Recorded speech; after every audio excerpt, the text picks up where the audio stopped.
Aujourd'hui, c'est à une croisière que je vous convie, mais pas n'importe quelle croisière. On est très heureux de vous accueillir à son bord cet après-midi pour cette croisière sur l'Odé, que l'on appelle aussi la plus jolie rivière de France. Alors nous espérons tout simplement que vous serez tout à fait d'accord avec ces propos à l'issue de cette croisière.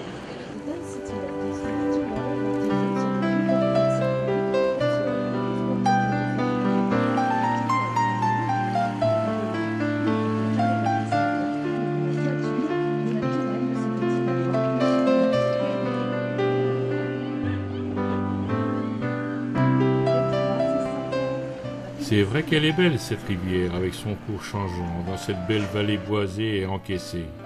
Ses châteaux, manoirs et belles propriétés tout au long de son parcours, et toutes les légendes qui peuplent ses méandres.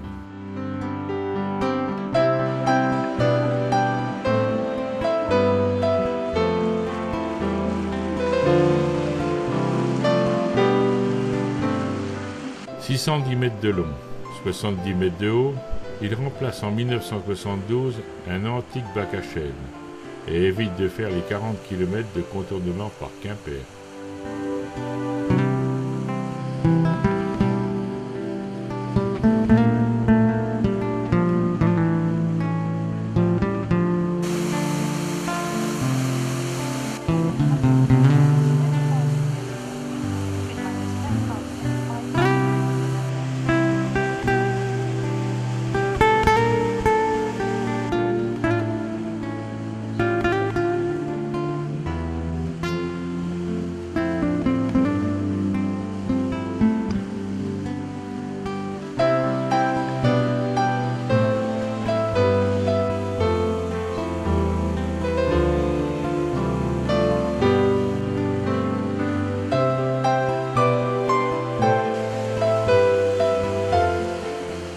Le navigateur Éric Tabarly s'était installé au bord de l'Odé dans une de ses belles propriétés en face de laquelle, il y a quelques années, on pouvait admirer souvent son Penwick au mouillage.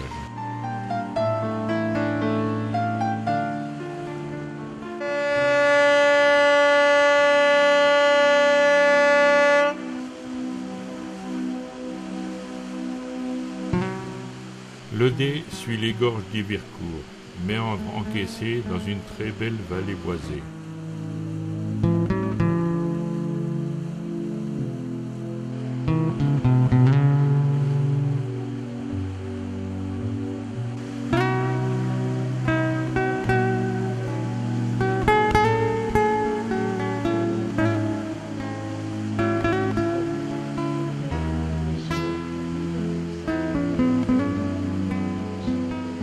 Nous ne connaissons pas l'origine de son nom, mais cette maison, malgré son apparence, est l'une des plus anciennes de la rivière.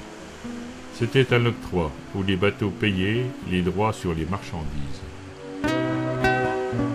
Ce rocher s'appelle ainsi car on raconte qu'un évêque de Quimper aimait s'y rendre pour se reposer, méditer et profiter du paysage. La légende rapporte qu'une jeune fille de Pleumolin, poursuivie par un vilain moine, préféra se jeter dans l'Odé du haut de ce rocher plutôt que de perdre son honneur. Le rustre voulut faire de même et se noya.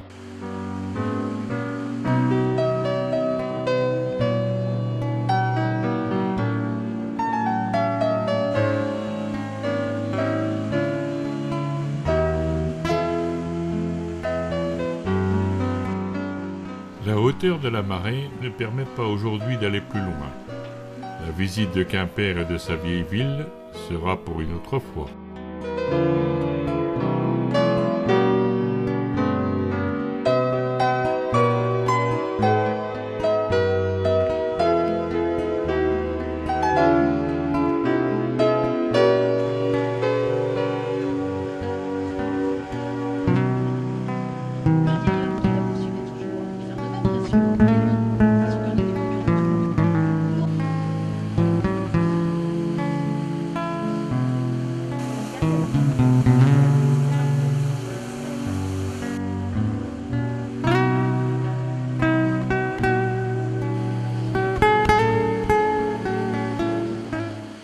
tour à Bénodet, avec pour finir un petit tour en mer dans l'estuaire de l'Odé.